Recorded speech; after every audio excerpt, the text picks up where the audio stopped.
شانتی کے پیغام کے ساتھ سمن طور حاضر ہے۔ یہ زمین اپنی زمین ہے، یہاں رہنے والے سارے لوگ اپنے لوگ ہیں۔ افریقہ سے نکلنے کے بعد انسان مستقل حرکت میں ہے، مگر آج کے عالمی میڈیا کے اثر سے فی زمانہ لوگوں اور گروہوں کی نقل مکانی زیادہ آسانی سے سب کو نظر آتی ہے اور اس متعلق بات بھی ہوتی ہے۔ 16ویں صدی میں جب یورپ کے لوگ شمالی اور جنوبی امریکہ، آسٹریلیا اور نیوزی لینڈ پہنچے تو ان جگہوں پہ پہلے سے بسنے والے لوگ ان نوواردوں کو دیکھ کر ٹھٹکے اور پھر رفتہ رفتہ مقامی آبادی کا صفایا ہوتا گیا۔ حالانکہ ٹیکنالوجی میں پیچھے ہونے کے باوجود مقامی لوگوں نے اپنی بقا کی جنگ خوب لڑی، مگر وہ اخبار، ٹی وی اور انٹرنیٹ کا زمانہ نہیں تھا، اس لیے اس جد و جہد کی کہانی دبی رہ گئی۔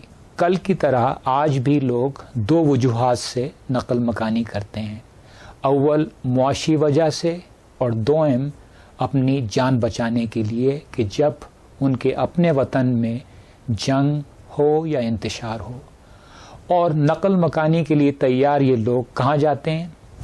یہ لوگ وہاں جاتے ہیں جہاں امن و امان ہو اور جہاں وہ اپنی روزی کا انتظام کر سکیں۔ نقل مکانی کے لیے جگہ چنتے وقت دو چیزیں دیکھی جاتی ہیں: اس نئی جگہ پہ جانا کتنا آسان ہے اور آیا اس نئی جگہ پہ زبان کا بہت بڑا مسئلہ تو نہیں ہے۔ ان دو نکات کو سامنے رکھیں تو آپ جان سکتے ہیں کہ کسی بھی ترقی پذیر ملک سے اٹھ کر لوگ کہاں جانا چاہیں گے۔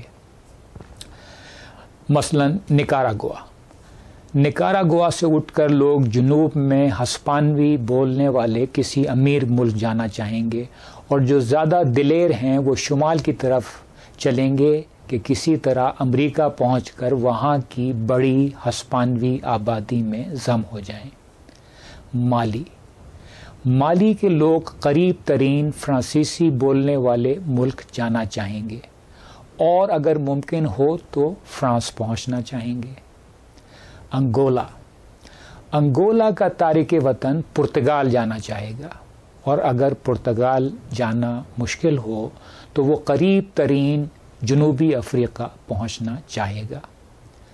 قصہ مختصر یہ واضح ہے کہ یورپی نو آبادیاتی تجربے کے بعد افریقہ، ایشیا، شمالی اور جنوبی امریکہ کے لوگوں کو اپنے اپنے نو آبادیاتی آقاؤں کی زبانوں سے آگہی ہو گئی ہے، اور اگر کسی وجہ سے یہ لوگ اپنا وطن چھوڑنا چاہیں تو یہ وہاں جاتے ہیں جہاں امن کے ساتھ خوشحالی ہو اور وہ زبان بولی جاتی ہو جس سے کہ یہ لوگ واقف ہیں۔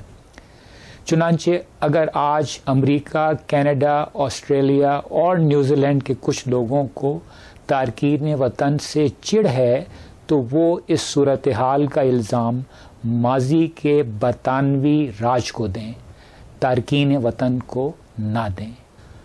اور آخر میں کوئی بھی شخص جو روز عنقریب آنے والی اپنی موت کے بارے میں سوچتا ہے کسی بھی دوسرے شخص سے نفرت نہیں کر سکتا۔ ایک خوشگوار زندگی گزارنے کے لیے آپ بھی ایسے ہی سوچئے۔